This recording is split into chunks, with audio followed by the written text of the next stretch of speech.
Syria. Well, let's get more reaction on the situation in and around Syria from Dr. Leila Nicolas Rahbany, professor at the Lebanese International University, joining us on the line from Beirut. Thanks for being with us. This is not the first time that Russia and China have sided together to resist a UN resolution backed by Europe and the US. What lies behind the division as you see it? I think that the U.S. is trying to make a new hegemony in the Middle East and to dominate the UN Security Council.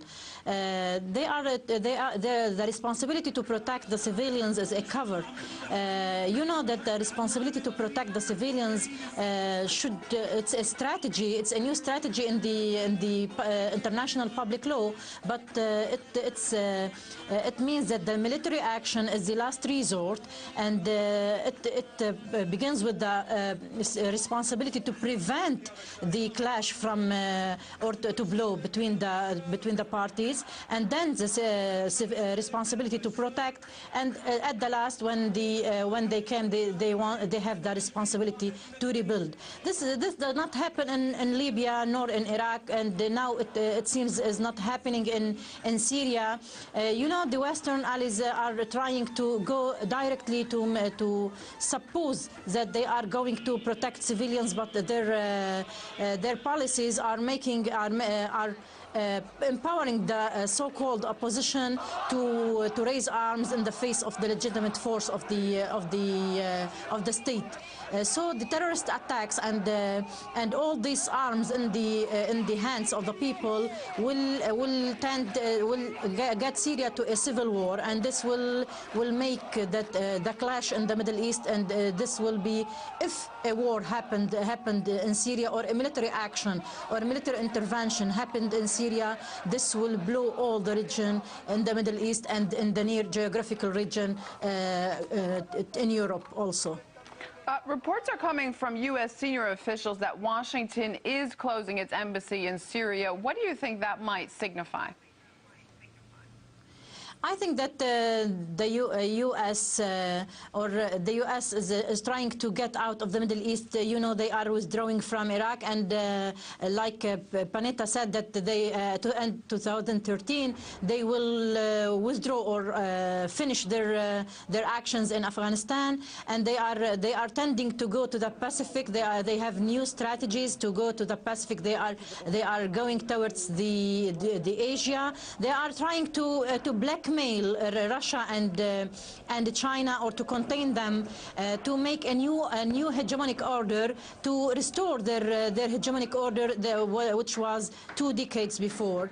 I think that it's a strategy to regain the hegemony, but a new world order like the one happened after the USSR collapse will not be regained again. I think that there are many powers now, and Russia and China have the ability to contain also, and to not be blackmailed.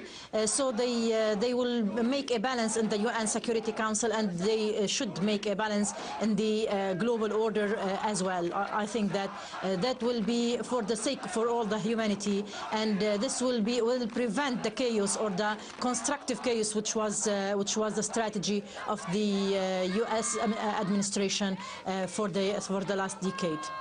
Russia and China are staunchly opposed to pressing for a regime change in Syria from abroad, while supporting the opposition, saying it would only make things worse. Do you agree with that?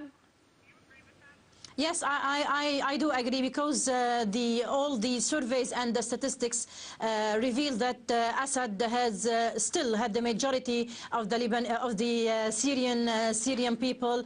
You know, Doha Institute made recently survey which gives 55% for the regime, and some reports said that it's more than that. It's about 60 or 65% of the majority of the Syrians are with Assad. And if democracy is what the aim or the motive is democracy, so let the Syrians handle all the issues, their issues by themselves. And the best thing for Syria now is a dialogue, a multi-dialogue with all the parties coming to a round table, and to manage the transitional justice for Syria and make a transitional state from Syria, the old Syria, to a new Syria. But what are done by, or what it is empowered, the policies that is empowered by the U.S. and its allies and the European allies,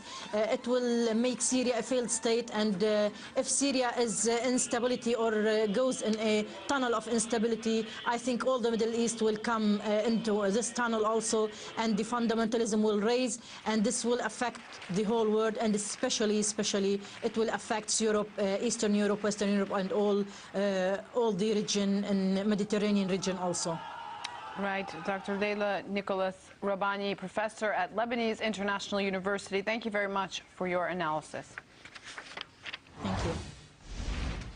Well, with less than a month to go before Russia's presidential vote, emotions are running high and the campaign shifted up a gear following a day of demonstrations in Russia. Prime Minister and presidential candidate